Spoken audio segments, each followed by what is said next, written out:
couverture d'actes de pédophilie, le pape accepte la démission d'un archevêque australien. Le pape François a accepté lundi la démission d'un archevêque australien condamné dans son pays à 1 an de prison pour avoir couvert des actes de pédophilie et pourtant initialement réticent à quitter ses fonctions.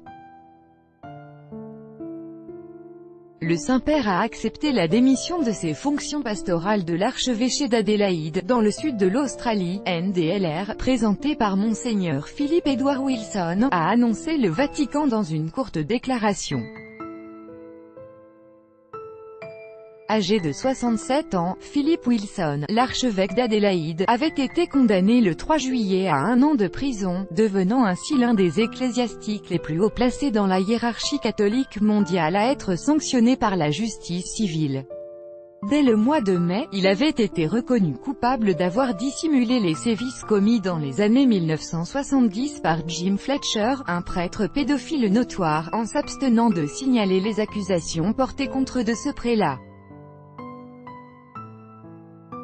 S'il s'était mis en congé de ses fonctions pour la procédure, l'archevêque avait jusqu'à récemment refusé de démissionner dans l'attente de l'issue de son appel. Il dément toutes les accusations retenues contre lui.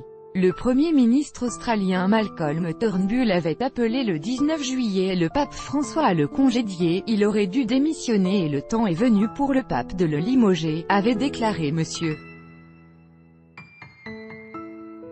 Dans une déclaration publiée lundi en Australie, l'archevêque d'Adélaïde a révélé qu'il avait envoyé sa démission au pape dès le lendemain, soit le 20 juillet. Même si ma démission n'était pas requise, j'ai pris cette décision parce que je suis de plus en plus inquiet du niveau de douleur provoqué par ma condamnation au sein de la communauté, a-t-il expliqué. Lundi, le chef du gouvernement australien a salué la mesure, soulignant que « la protection des enfants était la plus importante responsabilité d'une communauté. Pas de trêve estivale ». Le pape François ne connaît pas de trêve estivale sur le dossier mondial des abus sexuels perpétrés par des membres de l'Église.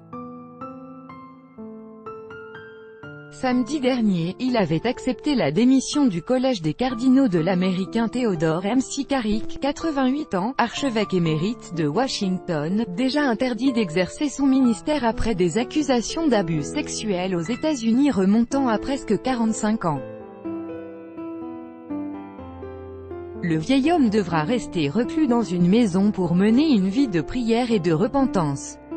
Selon le site internet catholique américain Crux, un homme l'a notamment accusé d'avoir abusé sexuellement de lui dans la cathédrale Saint-Patrick de New York, alors qu'il n'avait que 16 ans, au début des années 1970. La confiscation du titre suprême de cardinal est quasiment une première historique. Un cardinal français avait démissionné en 1927 pour des motifs politiques. Elle révèle un évident durcissement du pape, très critiqué en début d'année pour ses erreurs de jugement concernant un vaste scandale de pédophilie au sein de la conservatrice Église du Chili. Dans l'attente d'un procès organisé par le Vatican, qui pourrait l'exclure de l'Église, Theodore McCarrick demeure toutefois prêtre, à l'instar de l'archevêque australien démissionnaire. Plusieurs autres cardinaux sont actuellement dans le collimateur de la justice pénale de leur pays, notamment l'Australien George Pell, le numéro 3 du Vatican, qui doit être jugé pour des accusations d'agression sexuelle commises dans le passé, contre des enfants. L'archevêque de Santiago, le cardinal Ricardo Aizati, a été pour sa part convoqué la semaine dernière par le procureur régional de Rancagua, centre du Chili, afin de répondre, le 21 août, aux accusations de dissimulation d'abus sexuels perpétrés par le clergé chilien.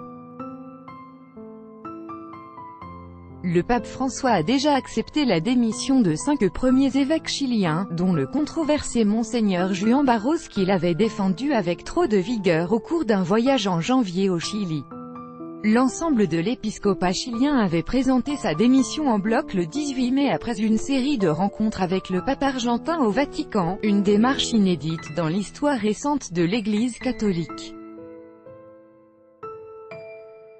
Le pape est attendu les 25 et 26 août en Irlande, où il sera confronté à l'histoire des scandales liés à des sévices commis au sein de l'Église qui ont détourné nombre d'Irlandais de la religion catholique.